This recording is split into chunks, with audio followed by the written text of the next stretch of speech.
La Orden de los Pobres Caballeros de Cristo del Templo de Salomón, llamada la Orden del Templo, cuyos miembros son conocidos como Caballeros Templarios, fue una de las órdenes monásticas, militares, católicas más poderosas de la Edad Media. Hoy, en Historias y Relatos, vamos a hablar de los pobres Caballeros de Cristo del Templo de Salomón.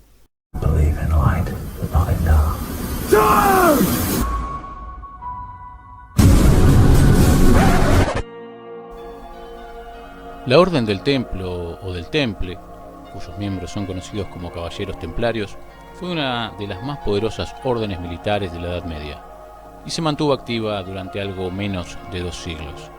Esta orden había sido fundada en 1118 o 1119 por 9 caballeros franceses, liderados por Hugo Dupin, tras la Primera Cruzada. Su propósito original había sido proteger las vidas de los cristianos que peregrinaban a Jerusalén tras su conquista. Esta orden fue reconocida por el patriarca latino de Jerusalén, Germont de Pigny, que le impuso como regla la de los canónigos agustinos del Santo Sepulcro. Aprobada oficialmente por la Iglesia Católica en 1129 durante el Concilio de Troyes, celebrado en la catedral de la misma ciudad, la Orden del Temple creció rápidamente en tamaño y poder. Los caballeros templarios tenían como distintivo un manto blanco con una cruz patée roja dibujada en él. Militarmente, sus miembros se encontraban entre las unidades mejor entrenadas que participaban en las cruzadas. Los miembros no combatientes de la orden gestionaron una compleja estructura económica dentro del mundo cristiano. Crearon incluso nuevas técnicas financieras que constituyeron una forma primitiva del moderno banco no tan primitiva. La orden, además, edificó una serie de fortificaciones por todo el mar Mediterráneo y Tierra Santa. El éxito de los templarios se vincula estrechamente a las cruzadas. La pérdida de Tierra Santa derivó en la desaparición de los apoyos a la orden. Además, los rumores generados en torno a la secreta ceremonia de iniciación de los templarios crearon una gran desconfianza. Felipe IV de Francia, fuertemente endeudado con la orden y atemorizado por su creciente poder, comenzó a presionar al Papa Clemente V con el objeto de que tomara medidas contra sus integrantes. En 1307, un gran número de templarios fueron apresados, inducidos a confesar bajo tortura y quemados en la hoguera. En 1312, Clemente V cedió a las presiones de Felipe IV y disolvió la orden.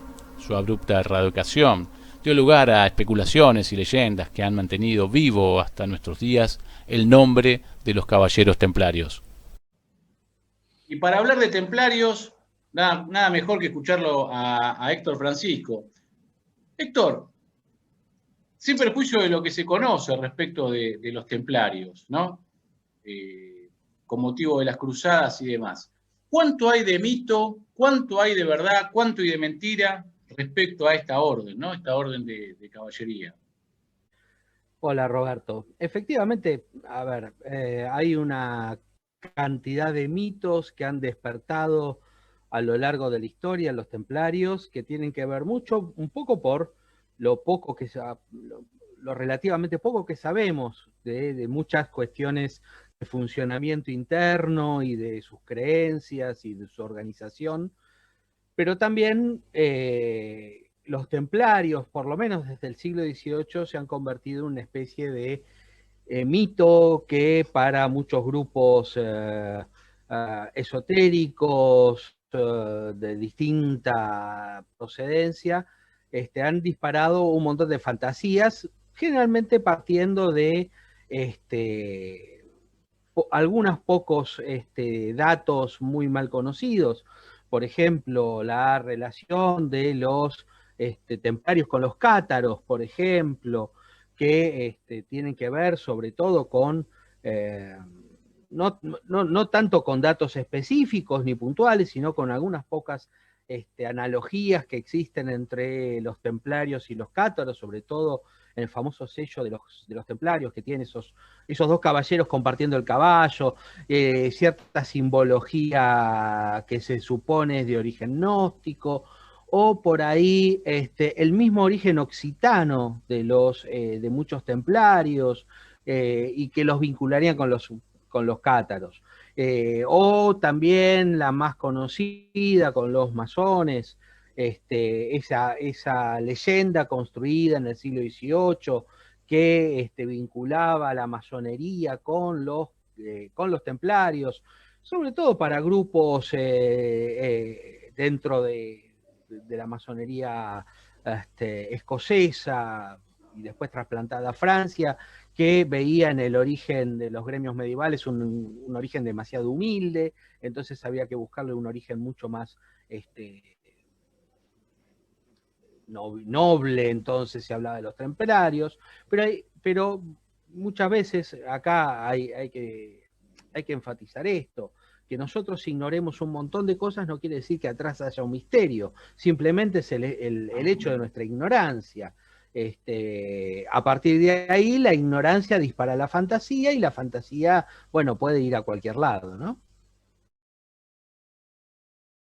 Pero de lo que sí sabemos es que fue una orden que durante su corto paso, ¿no?, por la historia, porque apenas casi 2 siglos, efectivamente acumuló mucho dinero, mucho poder y se hizo de enemigos, digamos, de ese fuste, ¿no? Sí, efectivamente, eso es indudable. La Orden del Temple, gracias a su organización y a la increíble red de instalaciones que tenía prácticamente desde el este europeo, bueno, a lo largo del Mediterráneo y en casi toda Europa occidental, se habían convertido en una potencia económica muy importante. Su influencia en el desarrollo de la banca, del comercio internacional, en particular, fueron tal vez no los únicos, pero sí uno de los más importantes instituciones que generaron el comercio mediterráneo, en el resurgimiento del comercio mediterráneo en los siglos XII y XIII, y efectivamente acumularon, gracias a el flujo de donaciones de gente piadosa, algo muy común en la Edad Media, a las órdenes, primero monásticas, y después estas órdenes de caballería, la acumulación de riqueza que fue impresionante en cierto momento, y que los llevaron a ser tal vez la organización territorial más importante, solamente superada por el papado, ¿no? Yo quiero recordar una sola cosa: el origen de la orden templaria se da en el contexto de la orden benedictina, en más particular la orden cisterciense. Bernardo de Claraval, que es el ideólogo de